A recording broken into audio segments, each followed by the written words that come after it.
I would like to call this meeting of the Neighborhood Improvement Services Advisory Committee to order. I would also like to thank our viewing audience for tuning in. I'd like to ask Dr. Sandra Bragg if she would lead us in prayer and invocation. Most gracious Father, we thank you for this day. We thank you for this opportunity to serve our community. And Lord, whatever we do in this meeting, let it be in your service. These things we ask in your Son, Jesus' name. Amen. Amen. Thank you. Now welcome and introductions of our members. Brian Jackson, City Council Liaison. Gloria Whitney, member. LaShawn Harston, Neighborhood Improvement Services Coordinator. Pamela Troutman, Senior Neighborhood Improvement Services Coordinator. Tracy Jackson, Director of Neighborhood Improvement Services, and I just wanted to re-welcome LaShawn Harston. She is our new coordinator with Neighborhood Improvement Services, and we wanted to welcome her. I'm pretty sure that she's already hit the ground running, and she is truly an asset to our department, so we want to make sure that we acknowledge her. Thank you. Welcome. Thank you. I'm Jerry March, member. Dr. Sandra Bragg, member. Marsha Wright, member. And I'm Paula Jones, chairperson. The adoption of the agenda and motion, let's see. Has everyone had an opportunity to review the agenda? Are there any changes or additions to the agenda? I would make a motion to accept as it is.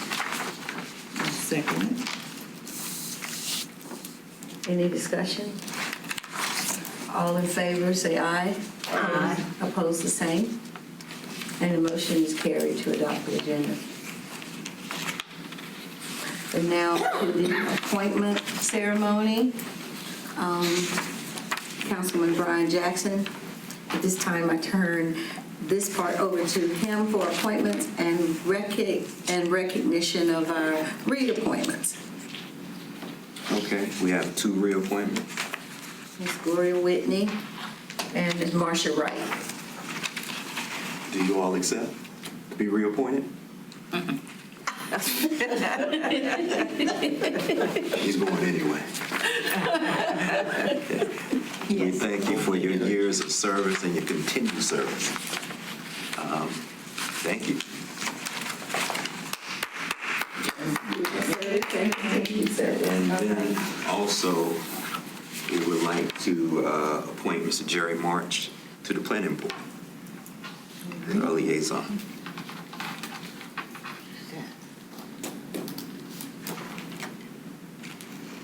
Did you all want to vote? Okay. All in favor, say aye. Of the appointments that have been presented to us this evening. Make a motion. I mean, the appointments be approved, be accepted as stated. That was a motion. So a motion has been made that the appointments be accepted as stated. And this is the appointment for Planning Board. Planning Advisory. Board and All three. No, you don't have to motion for the reappointment. Okay. Yeah, that requires no Planning action. Board, a motion for the Planning Board. Mr. Jerry March be appointed to the Planning Board. Do we have a second? I second. The motion is carried. Do we have a vote? Did we vote? Oh, I'm sorry. We were voting before the motion was. I'm trying to make sure I'm saying this in the right way. Okay. So, there has been a motion to approve Mr. Jerry March, let Mr. Jerry March be appointed to the Planning Board as liaison. Is there a second? Who's a second? Dr. Bragg. Second. Dr. Bragg, second the motion. Any discussion? All in favor, say aye. Aye. All opposed, same sign. The motion is carried. Congratulations, Mr. March. Thank you. And we'll be getting you the information about when to attend the meetings. Thank you. I figured it would help. You got to do that part. Okay, congratulations for our reappointment and Mr. March. Let's go to the approval of the minutes. Let's see, minutes of April 22nd. Oh, we're back to April 22nd, 2024, and June 24th, 2024 meeting have been provided for your review. Has everyone had an opportunity to review the minutes? Are there any changes or additions? If no changes, I'm sorry. I move that the minutes of April 22nd, 2024 be approved as written. 1 second. Motion has been made and has carried. Any discussion? All in favor, say aye. Aye. And opposed, the same sign. Motion has carried that the minutes for April 22nd, 2024 be approved and accepted. All right, how about the minutes for June 24th, 2024? Have also been provided for your review. Did we vote on that yet? Okay. I move that we accept the minutes for June 24th as written. Is there a second? Second. Any discussion? It's been moved and properly seconded that the minutes for June 24th, 2024 be accepted. All in favor say aye. Aye. And opposed, the same sign. Motion is carried. Whew. Okay. Planning board update. I guess we'll get one. Do you have a planning board update by chance? Not in the last 2 minutes. Do I have one? I think it was. Staff was quiet this time for you. You clairvoyant. You already have it. There's something up there. So the planning board did meet as of August 12th, and they had a request to rezone the single parcel land at 1316 Hargett Street. And so the applicant was requesting to rezone to a neighborhood commercial, which would eliminate a split zone. And so as part of the applicant's request, the staff is proposing that the adjoining acreage located at 1310 be rezoned from residential multifamily to low-density neighborhood commercial and office and institutional to just office and institutional. So instead of the multiple split zones that was on that particular parcel, they've moved it to just office and institutional. And then they also held elections at their planning board. So Mr. Bob Dupuy, excuse me. He's been elected as chairman, and Chase Popkin is vice chairman. You had a question? Approximately. We probably had the same question. Go ahead. Where that property is? So that property is, I looked it up, that property is right there on Hargett Street where that, like a convenience store.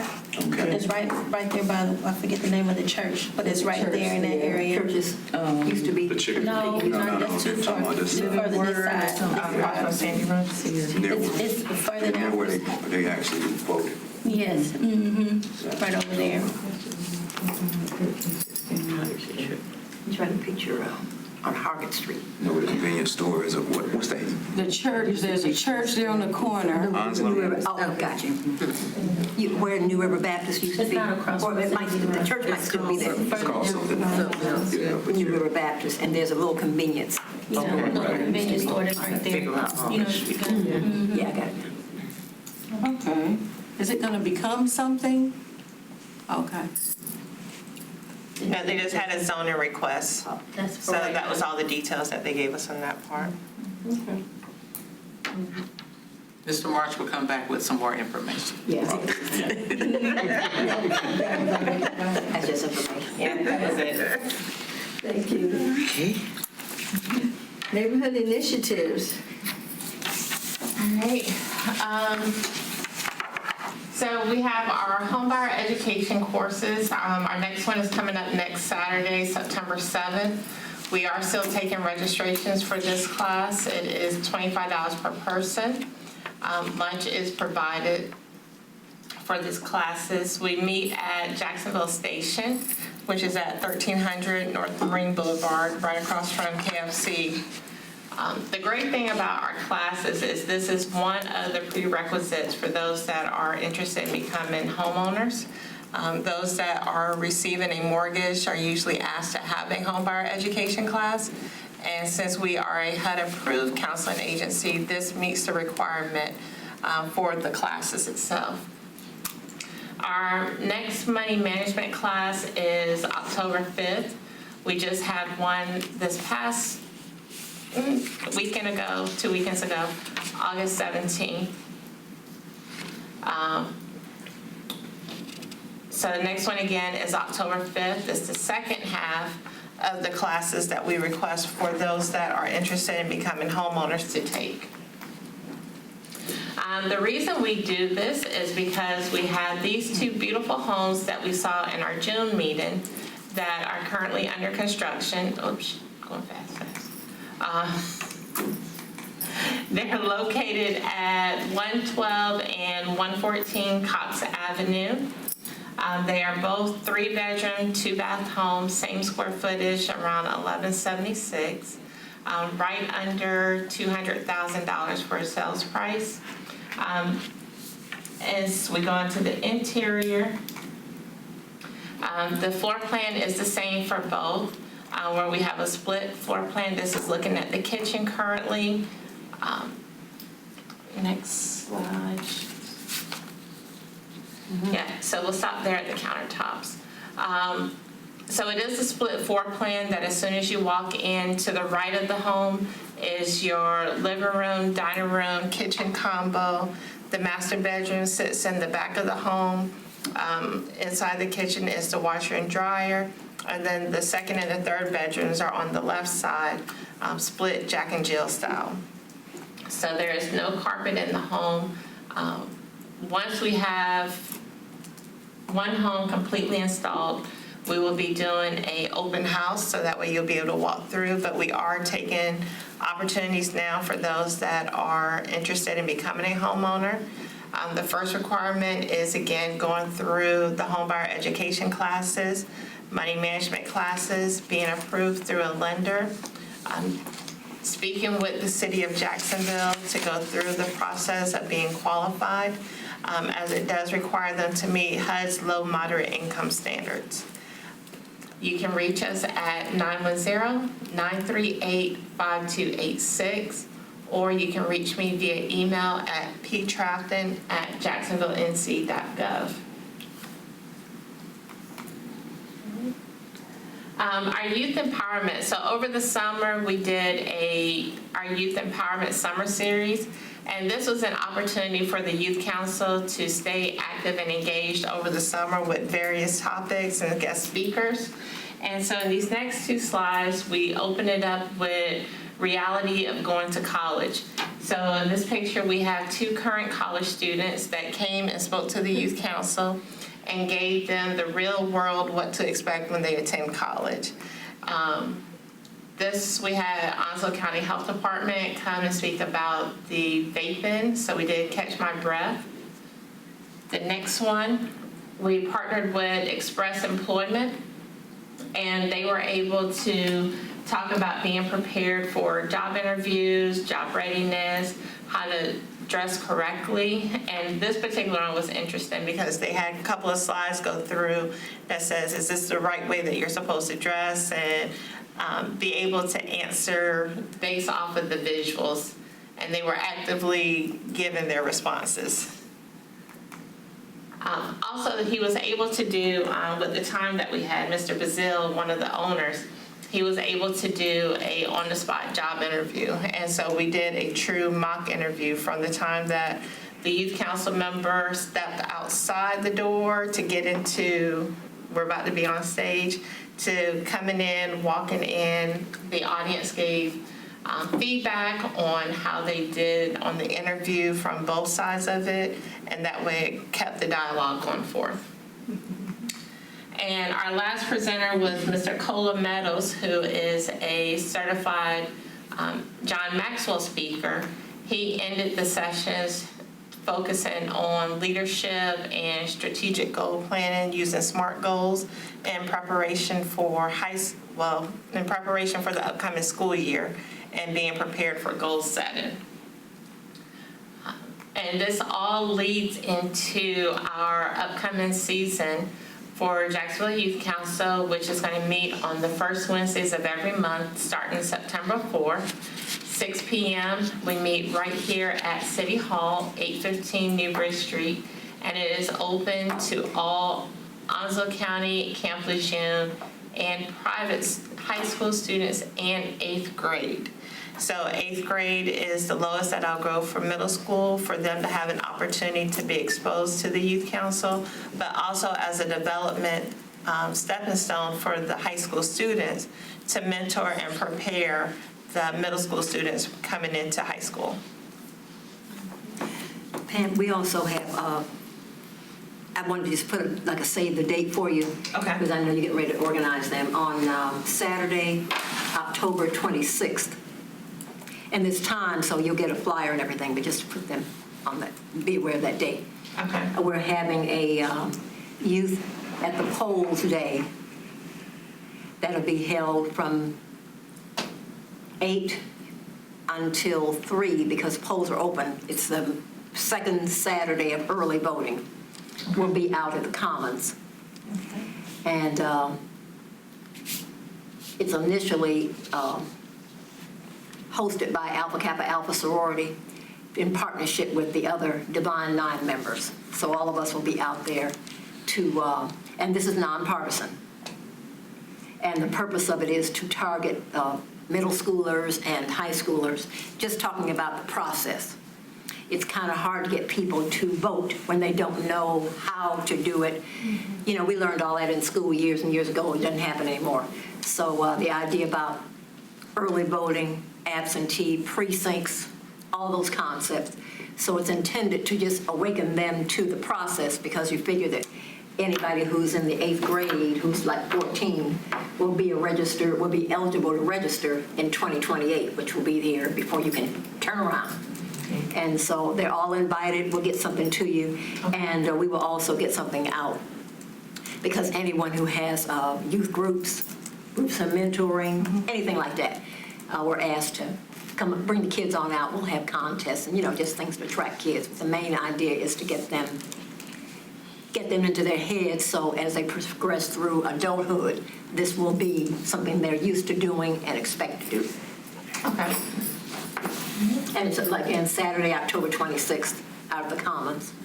At 8 o'clock. What I say till 9. We would probably wind up in because it's going to have to be set up now. What time the kids are going to be invited? Okay. Might be about 9, but we have to be out there by 8. So it'll be all day. But voting goes on from 8 a.m. to 3 p.m. And so the expectation is that they'll come and go. Parents are certainly welcome to come as well, but we're really looking to try to get the kids acclimated to this. Okay. So is it more like a in and out, or are they going to be stayed in? More of an information thing because, when you think about the way they have it, you'll have people who are out there campaigning for whoever their candidate is. So if you're looking at the Commons, you go in that building right there to actually vote. The senior services is toward that end is where we'll be. Because we're not handing out anything, we're not supporting any candidates, nothing of that nature. We just want to give them some sense of the process. Okay. All right. All right, thank you, ma'am. Our executive roundtables, we just had our August one last week, and we had Ms. Virginia March come and talk to nonprofit board directors, the EDs and staff about strategic planning for the organizations. And our November 20th will be hosted by, not hosted, but it will be presented by Cola Meadows on board recruitment. So this would be identifying 3 key components that's needed when you're recruiting board members. So that will take place November 20th. And then our executive director meetup is September 19th. And all of these will be available at jacksonvillenc.gov/nonprofit to register. Thank you. All righty. Community updates, community development updates. Ms. Tracy. Thank you, Ms. Pam, so much. Oh, you're welcome. Thank you. Just wanted to say good evening, everyone, and to our viewing audience. Just wanted to give you an update about what we're doing in Neighborhood Improvement Services Department. We had a demolition. This was at College Street. We had the owner of the property pass away, and we needed to get the estate cleared. There is a house in all of that, and you'll be able to see it in a few minutes. We, of course, partnered with the Streets Department, like we always do, to demolish the structure once we got the owner's authorization clear. And after the vegetation debris was removed, this was the house that was inside that, what is that? It was on College Street. Across from Thompson School. Across from Thompson School, right behind the former Telephone company. company. Yeah. Yes. Gee, I didn't know that was out. A lady actually lived there. She lived there. She lived there. Years and years and years. Just like that. You could always see the front porch when you walked by or drove by every day. She had a light on. She had a light on. So the Streets Department came in and we demolished that structure. And now, after they did the final with the seed and the straw, you have this in its place. Such a difference. So we also wanted to share, you all have a handout. This is a small model of the work inspection map that we did, and we can provide you all with electronic copies so you can see it better.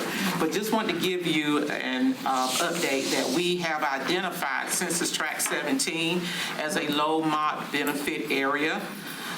This area is located where we did some infill reconstruction on Sherwood Road behind the Dunkin' Donuts. So we have gone back and did a windshield inspection and has identified some projects to where we see that there's an opportunity to do our rehab, giving you a housing initiative update. We want to do more rehab, especially in that area. We also wanted to come and do reconstruction with our lots that we have throughout the city. So we're going to be ramping up our rehab program, excuse me, and our reconstruction on our city lots. Also wanted to give you an update.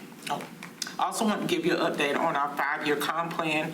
Right now, it is in review by HUD to be approved. And of course, we have about $437,000 that's going to be coming to us this year, along with that annual action plan that we're going to submit with our comp plan. After we get that approved, then we're going to start working on our consolidated annual performance and evaluation report. We're going to be putting that together to tell HUD how we did with our previous year plan expenditure. And then after that, of course, starting in October, we're going to start the planning process with our annual action plan. So staff will be updating the schedule so that we can share that with you all to let you all know where we're going to be when we go out to the community and ask for their input. Of course, you all are welcome to come to our community input meetings. We welcome you all. In fact, I think that is one of the responsibilities of NESAC is for you all to come and be that liaison between the city and the community and let them know what what we're doing in here at Neighborhood Improvement Services, but also get their input on what we should be doing.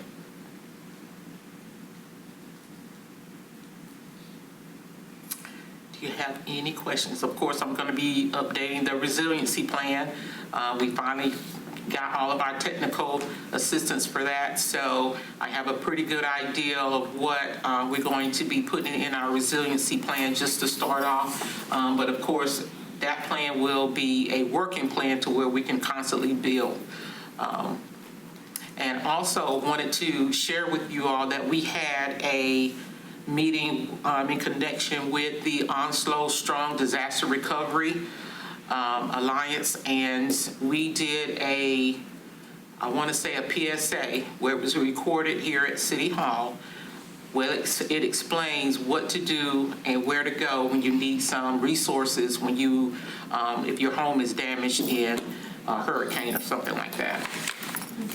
So that would be airing on G10. So we want to make sure that we get the word out on getting people prepared to handle any kind of natural disasters. Okay. I have a question. Yes. And it may or may not be directly, it involves the home ownership program or the building of the home. Is there something now where when you build a home, you have to build it up? Well, it all depends on where you are. Okay, floodplain. It all depends on where you are. If you're talking about downtown, then yes, there is a requirement for you to build it up. The new FEMA maps have come out, and Ryan King, he is the FEMA administrator here. He can give you some insights as far as where you would need to build up in that requirement. But yes, the FEMA maps have come out, and there are some areas that people will need to rebuild or modify their house if they don't want it to flood and have it raised up. But yes, and I've seen some of those rebuilds and new construction builds down there on Court Street. So, yes, ma'am. And on Wardola. Yeah, on Wardola. Wardola that is brick under, and but it's really high up. Yes, ma'am. Yes, ma'am. All righty. Thank you. Thank you, Ms. Tracy. All right. One more question. Yes. Is there any help for the people that have to build their houses up? That's in that low area down on Court Street that you mentioned? Well, when the event first occurred, a lot of information went out saying, do you need help? This is where you get help. Some of that offering to give resources has expired. So if they did not respond in that time, and some of that was 3 years, they had 3 years to respond, and they still have not done so. So some of that, request for help, it has expired. But if they're on the list for NC Rebuild, then stay in that program. They will be getting back to you. So if they applied somewhere, then they need to just follow up. But if they didn't apply anywhere and they were relying on insurance or any other resources, then that time may have expired. Is the Just NC thinking some of the rebuild? older people down there, we would have to tell them, they don't know Yeah. what's going on, so you have to kind of tell them the word and kind of point them in the right direction, so they don't lose their own. So, Yeah, NC Rebuild. Yes, but her question, the existing home sitting there does not have to be modified unless it's being, There are some instances where those homes would have to be raised Because they had flooding. because, exactly, Damaged. there are some if they're instances. damaged, then they need to be. No, they need to be raised to get out of the flood. Flood. So when the notice But they came out, changed the maps. so the water come under it?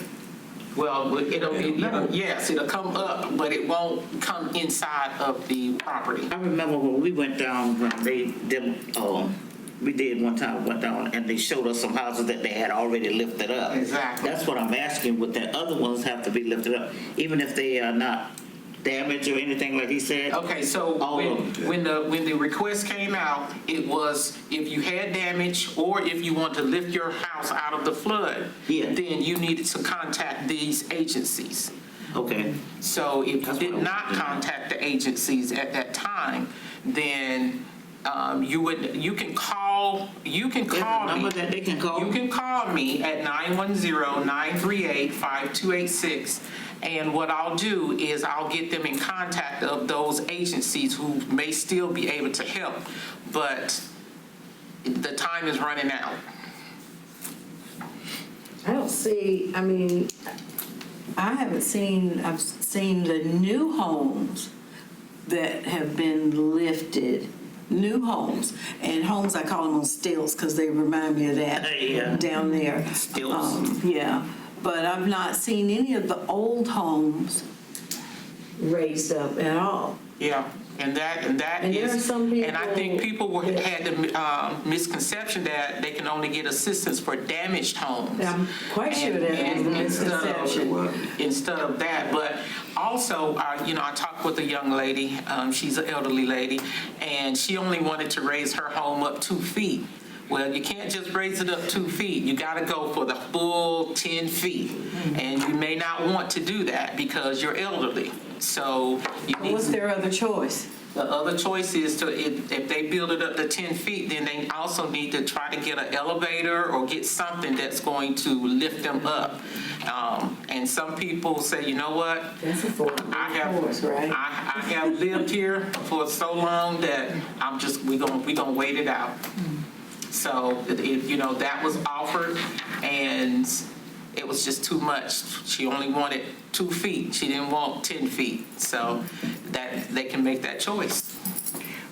What was the source of the funding to do this work? It was through NC Rebuild. No, I'm wondering if it was federal, because I'm like we are. It came from the federal to the states. Yeah, but it didn't come down to the people Oh, who needed it. no, it did not come to the city. Yes. It did not come to the city. It came from the federal to the state, and then the people could apply through the state program.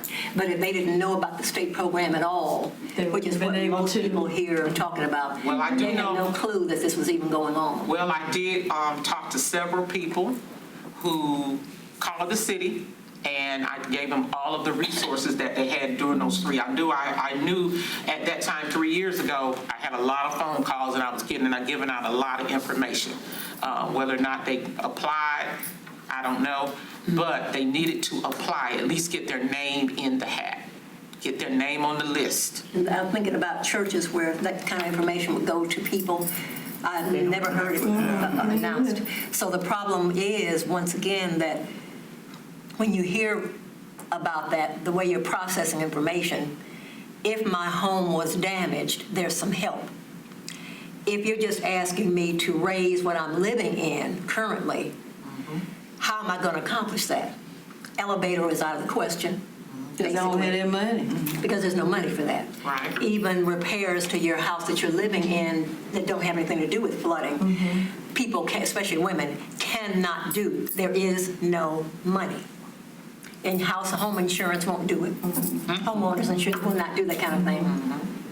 And unless you've had something happen, that money comes from the state or the feds to help you do. So things like,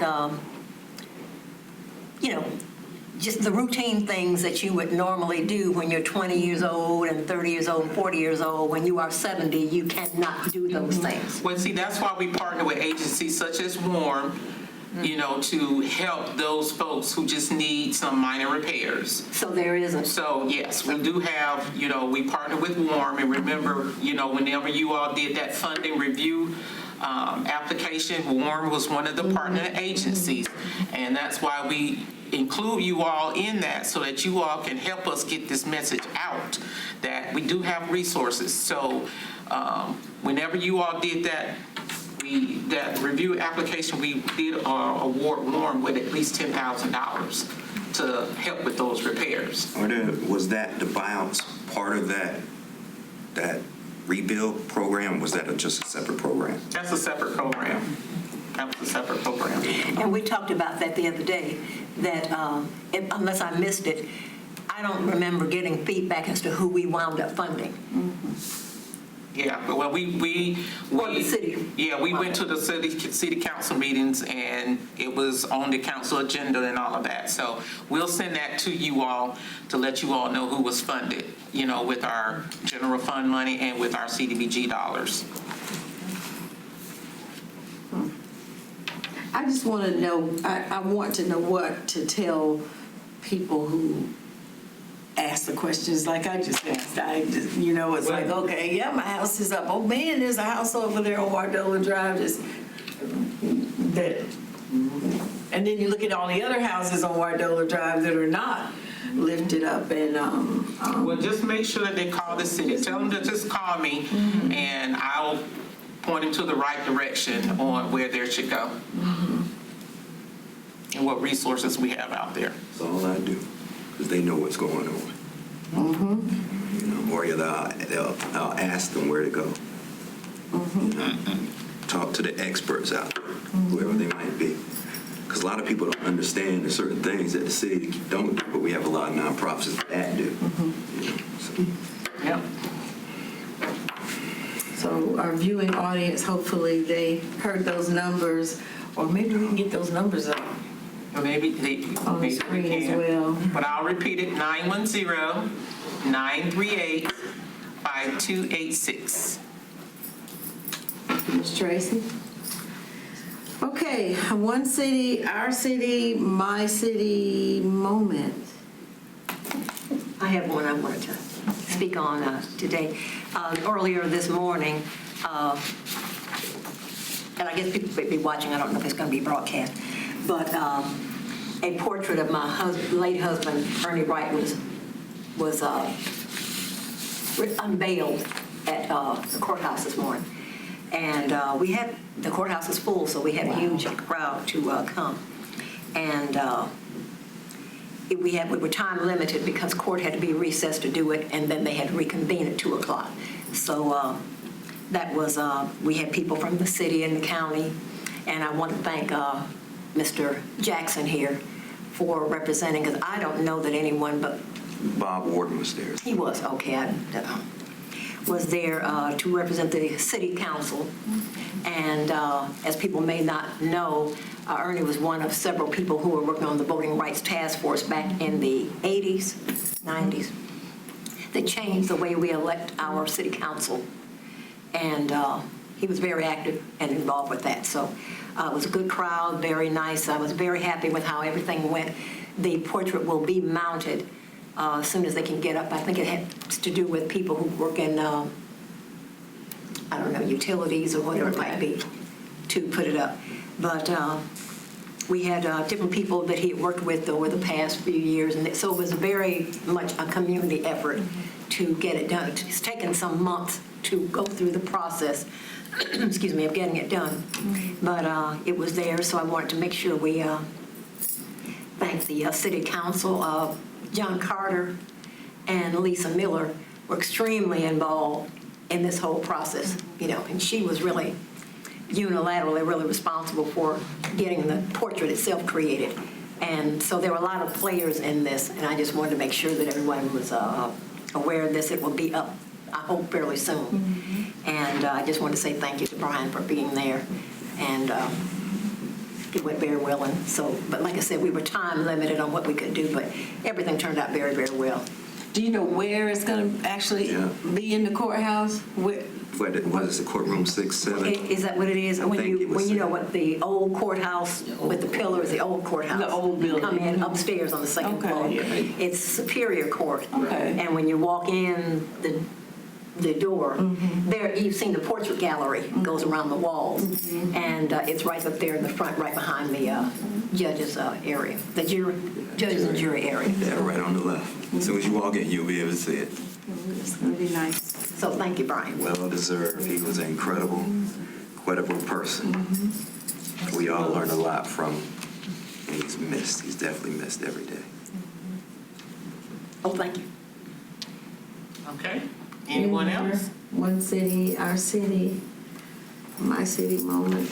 Oh, I wanted to thank you guys for sending the There was a video we talked about, I know we had talked about air property for a while, and I was gonna say I watched it. I listened to the podcast, which gave me some information too about some air property. So thank you guys for that.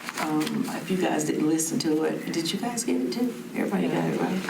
It's a good podcast. If you have some air property that you're looking at. So did you send it to GPS president or? No, I just sent it to the advisory committee. So you all sent it to, Okay. Yeah, so you can share it. And it's yes. Okay. yeah, it's from North Carolina Housing, NC Housing. Right. So, Talk about air Legal property aid was here and part there. of it. yeah, and it's public, so you can share it. Oh, yes. And then that way, if you're not subscribed, then you can subscribe personally and then get updates to their other Tuesday calls that they have.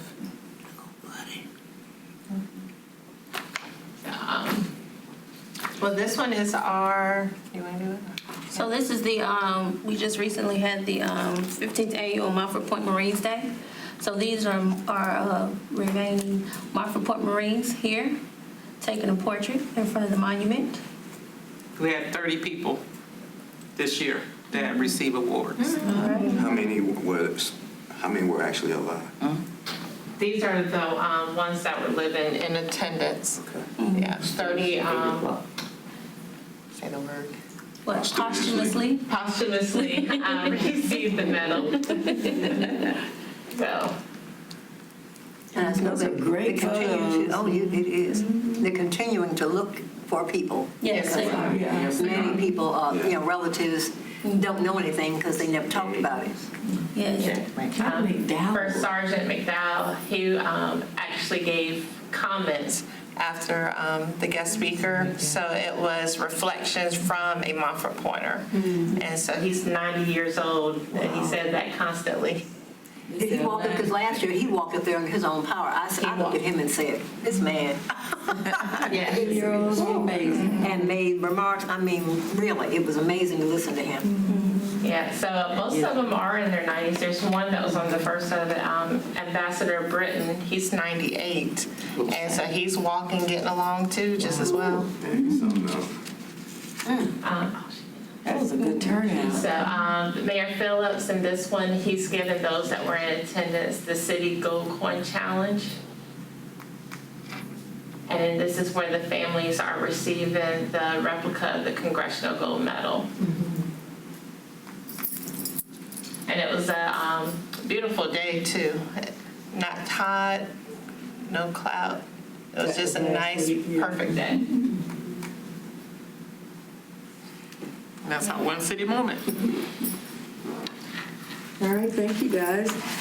Future agenda topics.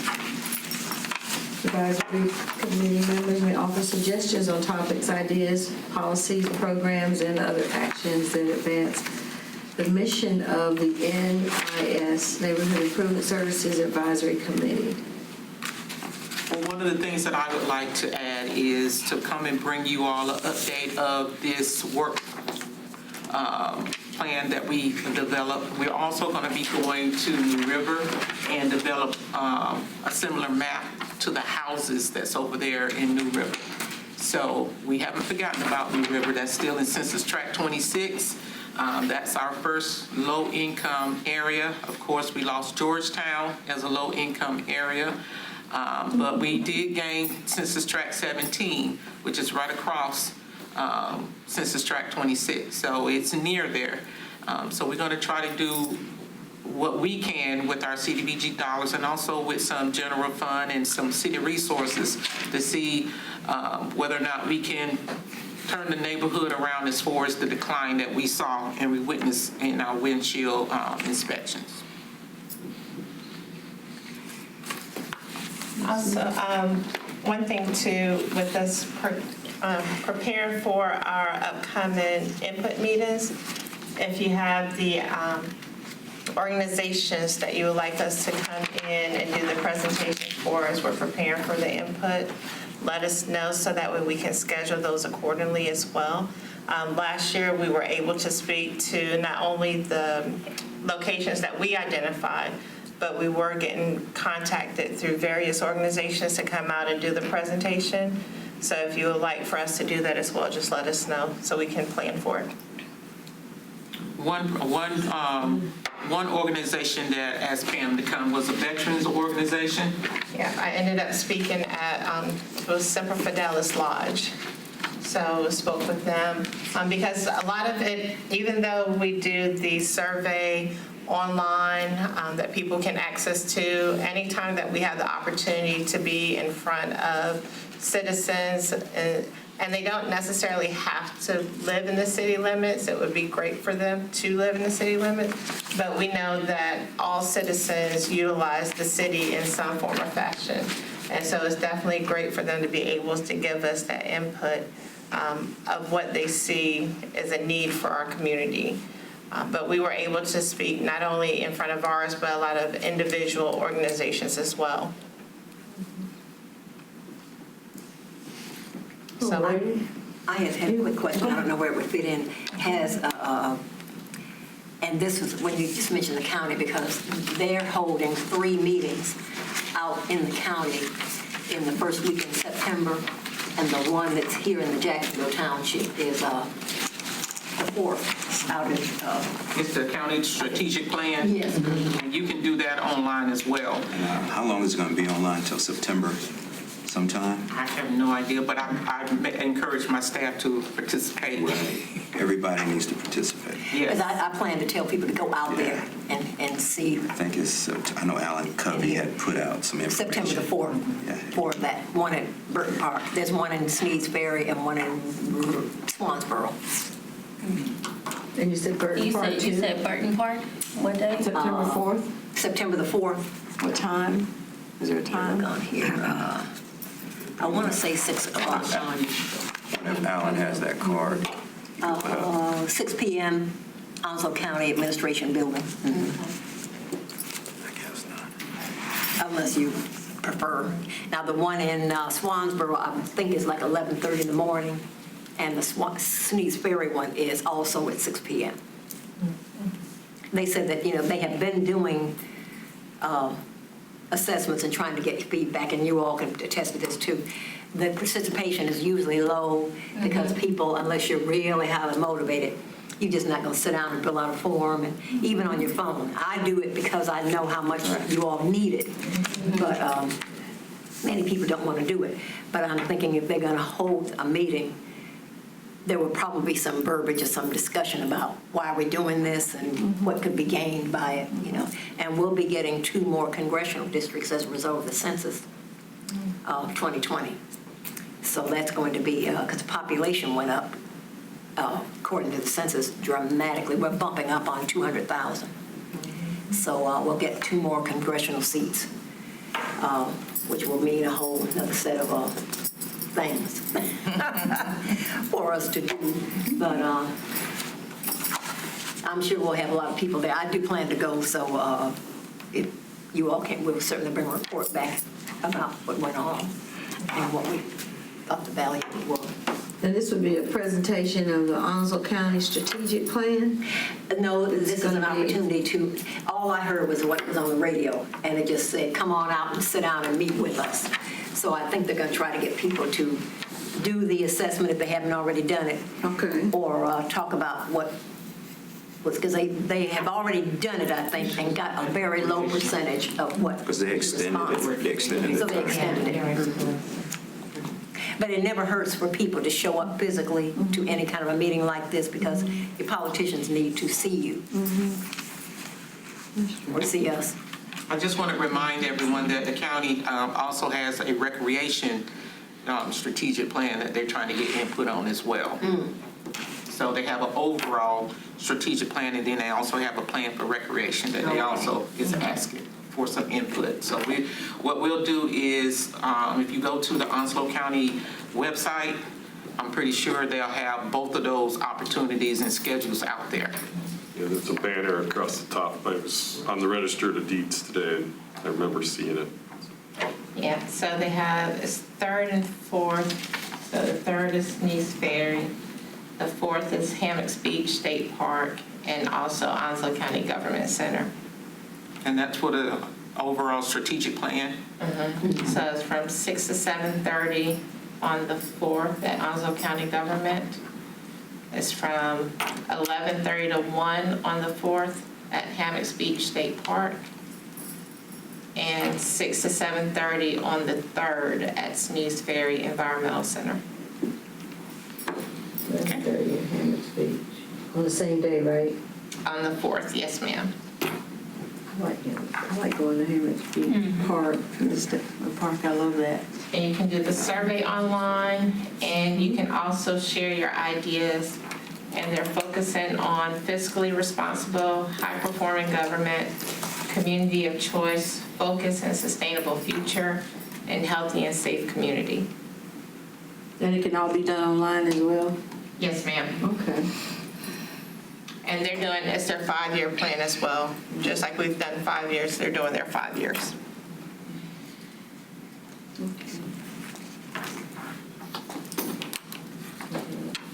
Okay. All righty, thanks for that information. Questions and comments?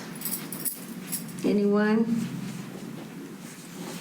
I just want to say that they have been doing some work out in Georgetown with the ditches and stuff, and because when we had that big rain and everything, in certain areas we kind of flooded out. So they've been out there helping us to get that clear. I don't know if Councilman Jackson had anything to do with that or not.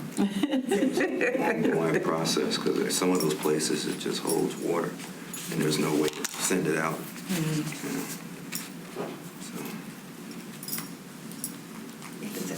Because you're trying to get water out and get it to go somewhere, if you're level with it or lower than it. Yeah, it's going to go to the lowest point.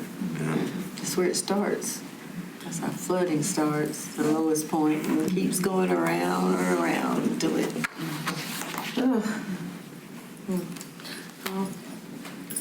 Let's see. I was going to ask about something, but key dates. September 2nd, Labor Day, offices are closed. September 7th, Homebuyer Education. September 11th, Patriot Day observance at 8:15. Is that over at the Garden. Garden? Yes, ma'am. Okay. September 17th, City Council meeting. September 19th, Nonprofit Executive Director Meetup. October 1st, National Night Out. I told somebody it was October 6th. I got to call them back. October 5th, Money Management Seminar, and October 23rd, Beirut Memorial Observance. I just wanted to share on September 17th, we're going to have Development Finance Initiative with UNC Chapel Hill that's going to come and do an introductory overview of the study that they're doing to help us determine our needs for affordable housing and what does that mean for our community. So if you all would like to join us, you can come and join us. Otherwise, please put it on your calendar to at least watch that city council meeting, because you're going to see what we've been working on with this consultant. And they've been given a lot of great insight, and they are contacting some stakeholders to help them determine what our needs are here with the city of Jacksonville, our housing needs. And with that, I don't know if you all saw at the last council meeting, one of the developers that we partner with, Stateside Development, they have been awarded significant funding to put 72 units in an area over there in the Commons. So we're going to have some more affordable housing units that's going to help us with our plight to provide affordable housing. What I do like about this particular project, it is going to address the needs of those who need 60, 50, and 40% as far as median income. Those folks will be able to have access to decent, affordable housing. So the lower income, they're going to be, some of those needs are going to be addressed. We still need to address the 0 to 30% as well. So we're still looking. So please tune in to your city council meetings, because in the next 3 meetings, we're going to have updates from DFI that's going to come back and tell us what we need to do dealing with the affordable housing issue that we have here in Jacksonville. I have one. Yes, ma'am. The homeless shelter, the old Piggly Wiggly, they're building up. Are there any people in there, or where did the people go? Okay, so there are people in there, they're just doing the exterior work. So they're just finishing up and, putting some more investment in. The city put in some investment, so they're coming behind doing some maintenance. And so yes, the people are still in there, but they're just working on the exterior. The inside is done. Okay, because when I was downtown the other day, they trying to keep, I take donations down to the women's shelter. And I saw a lot of people sitting out underneath this tree in front of Finders Keepers. And they had bags, and it was on a wagon, and all kinds of chairs and stuff. I'm saying, Well, the state, all these people, with the I wonder shelter, where they came from. well, And with then I the looked shelter, across you the street, cannot be in there all day. you can't be in there all day. You're They gonna were have to just sitting leave. out, hanging out. That happens all the time. I just want to find out because Yeah. it didn't look good. I didn't feel good either. They're not allowed to stay in there all day. Yeah, but as long as they got going back in. That's it for me.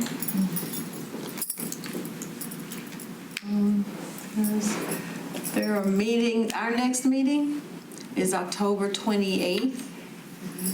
And Got 2 meetings left. December the 16th, the fourth Monday. Even I have to really look on my calendar to do that. And I was Oh, I'm gonna say- supposed to be somewhere. And I remember, missed it. I was at the dentist. the December meeting is a week above due to Christmas. So make sure you do have it in your calendar for the 16th. So look and make sure. Let's see, do we have anything else? If there be anything else to address or discuss this evening? Make a motion to adjourn. So moved. I'm sorry. Second.